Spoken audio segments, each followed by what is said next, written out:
Hello, folks. Brandon Chapman with you today. It's another Theo and I video for Monday, October 17th. I hope you that extended your taxes have filed today. Anyway, all right, let's get rolling. The S&P did finish near highs today. We're extended here. We're basically back to where we were last Thursday before we rip lower unceremoniously on Friday. Thursday was that huge reversal after the decline and big time rally. The question is, where do we go from here? Of course, if we look at bank earnings, Bank of America was a big surprise today, up 6%. Apparently, the Fed raising rates, and of course, banks keeping CD rates and compensation for savings accounts at low yields. I mean, I think JP Morgan's 10-year CD is going for about 1.5% right now. Meanwhile, the 10-year Treasury is at 4%. So banks loving the increase in yields as defaults are low. Bank of America shared that people are using their credit cards. They're keeping their balances. They're not paying stuff off as quickly, have more money in their checking accounts than maybe pre-pandemic. They feel everything's honky-dory. Their credit ratings are good, and they're expanding credit right now. And that's one of the things you're not seeing right now with regards to consumers.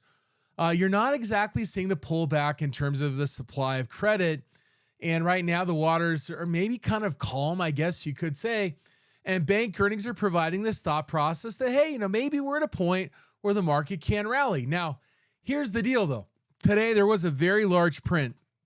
And I shared a lot of these back here at the end of last year, where you saw these massive 1 million share prints just in one trade, right?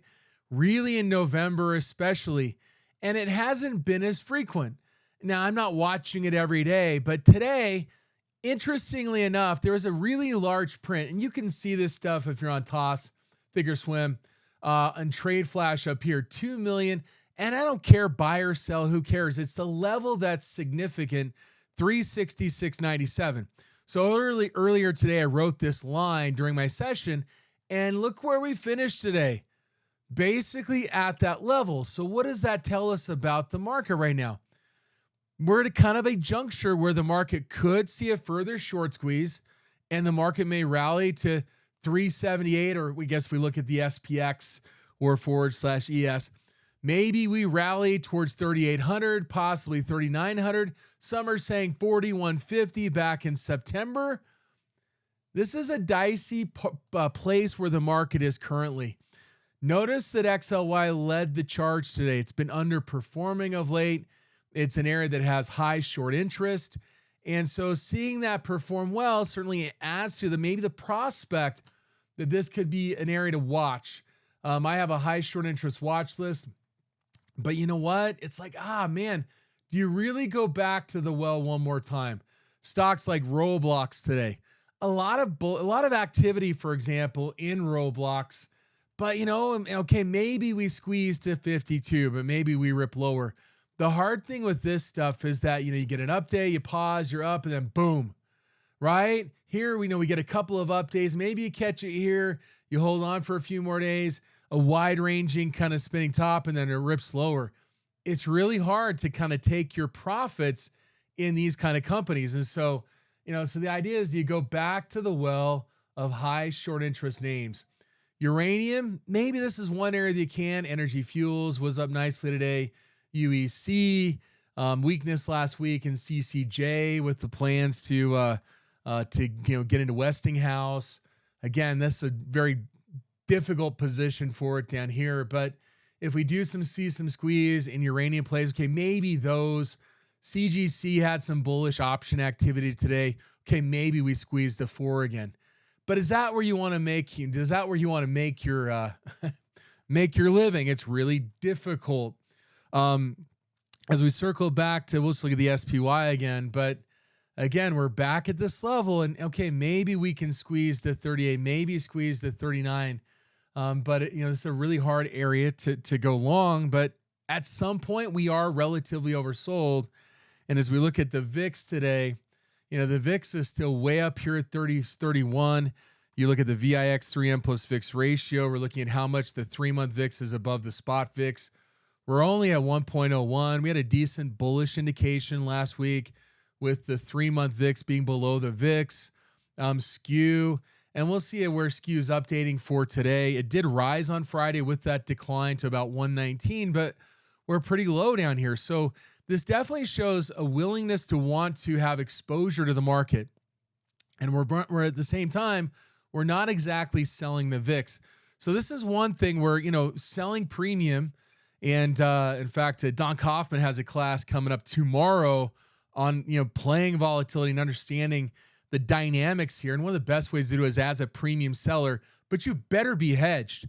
And so Don Kaufman has his Ultima strategy that's done really, really well this year as the market has faltered pretty significantly. And as we look at the top window, the S&P 100 today, you're seeing names like, Tesla. That's been down quite a bit. Yeah, we're at support. They have earnings this week. Netflix, again, earnings. We're kind of resetting, and we're going to see we've got the push off bank earnings with JP Morgan and Bank of America. But what about these more consumer-oriented companies? Tesla, Netflix. A couple of stocks today that were kind of interesting that aren't more consumer focused, either through transportation or through sporting goods. Now, I have a scan that I use, and this is kind of showing the results for today. 329. It's easier when you do it like intermittently throughout the course of the day. You can kind of pick this up, but you'll see a number of different stocks. That they're opening because volume is greater than open interest, right? That's a pretty simple check. And so as you kind of get down here, you see stocks like, for example, Dick's Sporting Goods, 10,000 contracts against 500 open interest. Now, as we take a look at Dick's, DKS, again, we know where the activity occurred. It's a December. It's an 85 put. And we come in here to December 85 down here. Now, we know that it's opening activity, but you can take it a step further, right? Start to dig in. We can look at option statistics. We can see that 75% of the put options traded today, which is 3.5 times the 5-day average. These were traded at the ask, which means what? They're bought, right? That's the assumption. And you can come down here and see, was it filled in one print, for example? Well, 16D's 85 put, that's where we're looking at 9,000 contracts filled in one print. So we know one trade, 9,000 contracts. And I forgot to go over the 2 million contract trade. No, I actually went over it. But anyway, so kind of a similar thing, right? With, SPY, we saw 2 million shares traded. Well, here's at a specific strike price where they could actually short the stock or sell the stock at 85.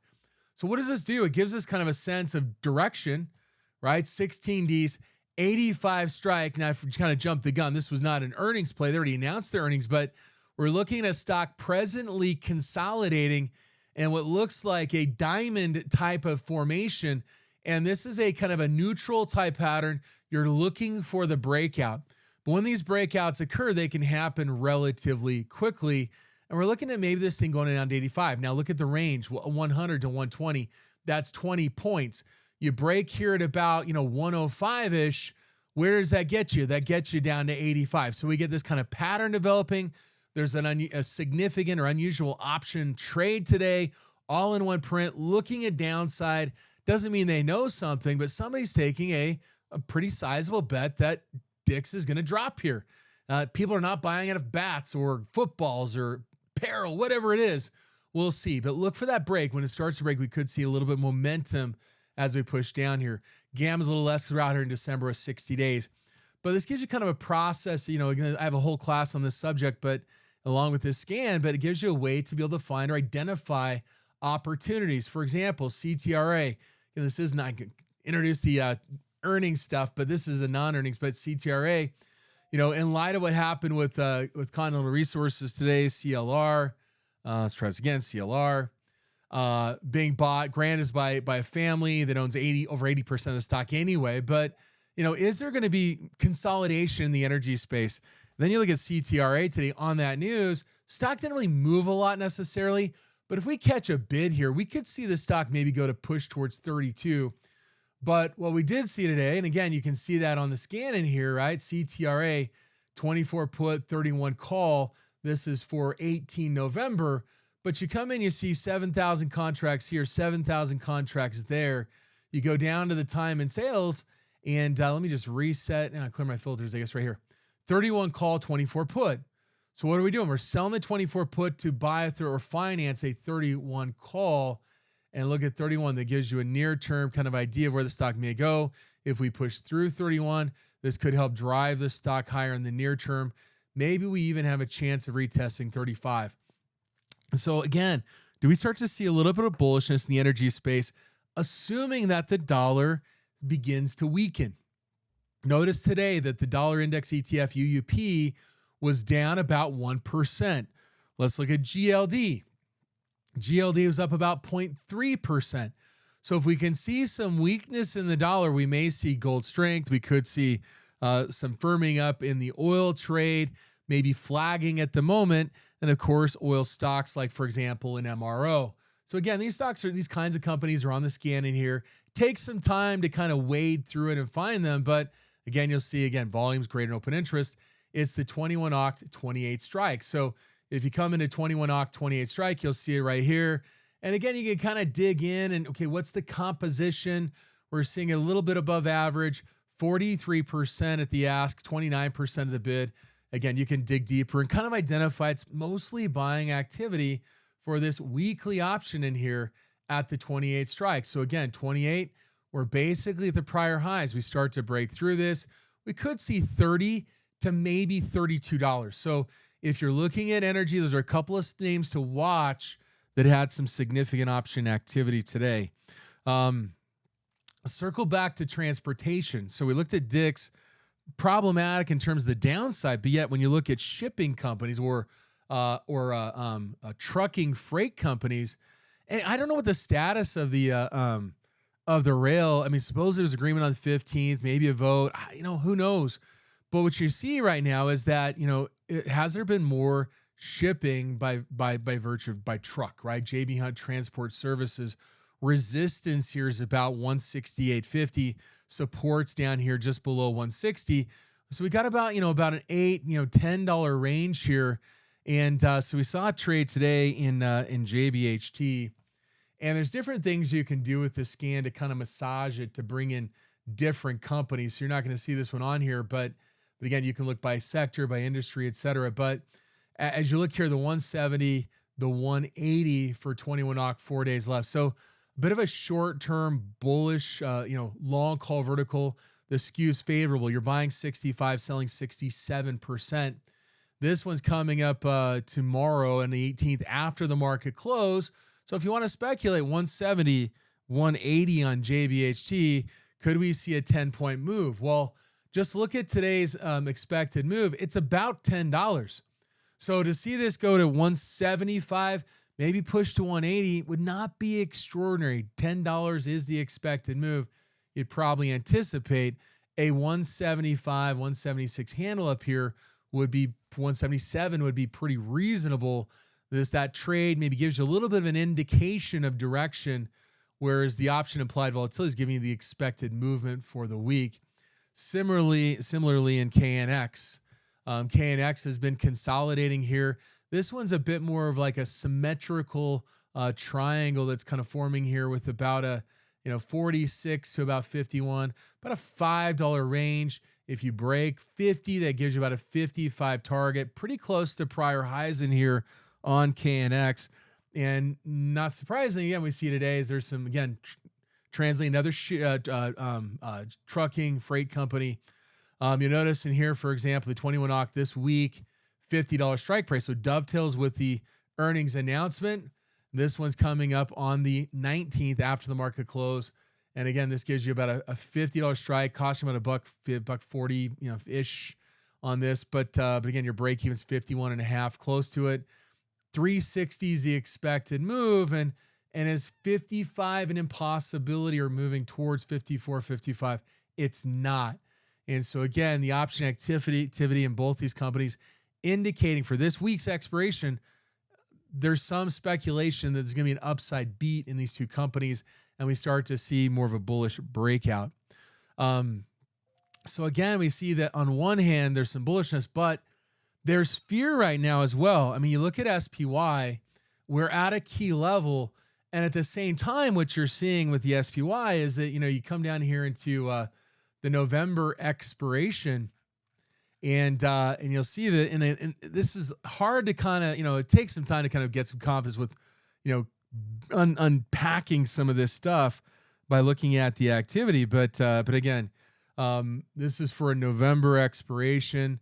You'll see it's 348 and 340. Again, we're seeing what this is basically a roll, right? So we're taking this put here that was long, we're closing it out and rolling it out to the 348. That number is bigger than that number. And so, hey, okay, there's some ups, there's some rolling up that put. And that happened to be at the time that's rolling up about $8. The S&P is up about 9.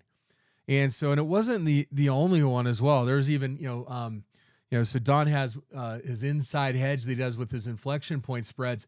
And interestingly enough, there was kind of a pseudo inside hedge, with, a little bit too short for his taste, but, around this 30 delta earlier in the day, 358 and 348 here. Again, that provides a bit of a hedge to the downside. 11 days, if we see the sell-off, we get below 358, this will really kick in and help hedge the downside. And that 358 earlier in the session was around a 30 delta, and you'll see that it's around a 30 delta at the close as well. So again, these hedges being put on and being rolled up to be more sensitive given today's movement. And the same thing, by the way, happened in IWM. You come out here to a November expiration. Let's bring up the open interest in here. And again, this stuff's not hard to find. It takes time to go through it. Can kind of teach you. We teach people how to do it as well. But anyway, you kind of see this 159, 163. This guy getting rolled up to 163. That's $4. The IWM when this happened was earlier today was up about 4, up about 5. So we're just trying to, there's an attempt right now using these put hedges to remain connected. And so however much the market moved up today, that's approximately the amount that IWM and SPY were moved higher as well, or rolled higher into this move. So anyway, so kind of some interesting trade there. Now, as we look at the bond market, TNX, Treasury yields, we're seeing we're just congestion up here. We closed at a very similar level after we gapped down. We matched our lows back here. And you look at stuff like HYG that's moved higher over the last few days. Certainly you'd expect that if we start to see some selling, that even if treasuries don't sell off, that the spread between high yield credit and treasuries might expand in terms of the interest rate or yield. And we might see HYG go down. It's more risky in that respect. But this was a pretty decent sized trade. And again, you can find this stuff pretty easily in a scan, right? So right here, we got HYG, 60,000 contracts, pretty simple to find. And you come in here, where am I going? Got it written down, but it's a January expiration. But you'll see down here, 60,000 contracts against 439. We can kind of get a sense of, was it filled in one print? Clear the filters out. Again, you see here, is it a put option sale? Is it a put option buy? This is kind of showing both directions. You can use this to kind of give you some direction as well. This is saying maybe it's a short put, but you can take it a step further. And this is something where it's not always perfect. You got to make some assumptions here. But if we go more info, we go toss charts, we look at the chart, what happened to the price, and you kind of get a sense. Were they just selling puts today, capitalizing on the higher volatility? This happened about 1352, shortly before the market closed. It was right up here, right around this point in time, right about there. So again, you'll see a little bit of a tick up in the price. Again, this is indicating that it might be a put option sell for this expiration. But again, we can check one other thing here. Just look at today's option statistics, and a lot of it's occurring between the market as well, 20%. So this could be a put option sell in HYG. It's not a ringing endorsement, but again, with these big prints, sometimes it's hard to tell. But again, either scenario, maybe it's taking advantage of a little higher volatility, but it's not exactly a bullish trade that's being put on there. Look at IYR as well. We'll kind of wrap this up with IYR, but We've made a nice rally over the last several days. You got a 28 October expiration here, 7,000 and 7,000. You look down at the option time and sales. You'll see you're buying the 77, selling the 74. And so you're kind of looking at the periphery here in bonds. You're looking at AYYR, and it just says, man, maybe that those puts were traded. Maybe they were buys, right? Again, there is some, assumptions you have to make sometimes in here. We're looking at a 74 potential price target here, just a bit below the most recent low. So anyway, gives you some ideas here as we're kind of setting up with some earnings plays. And again, weak dollar, positive gold. What about KGC? What about CDE? Both at support, flag pattern on CDE, and on CDE today it was the it's a March expiration. We've seen a lot of like longer data stuff in gold, just kind of in the money just a little bit. You look at KGC as well. KGC, another gold company. This is for a February expiration. You'll see 7,000 contracts against 1,700. You look at time and sales out here, and again, it's October. You look out here, 17 Feb, option statistics, 64% at the ask. Definitely looks like more buy side activity, particularly at the $4 strike price. So watch for some movement in gold if the dollar weakens. In energy, those two could be two plays that could really play out relatively well. Well, anyways, great to be with you this week. We'll see you back next week for another video. Thank you.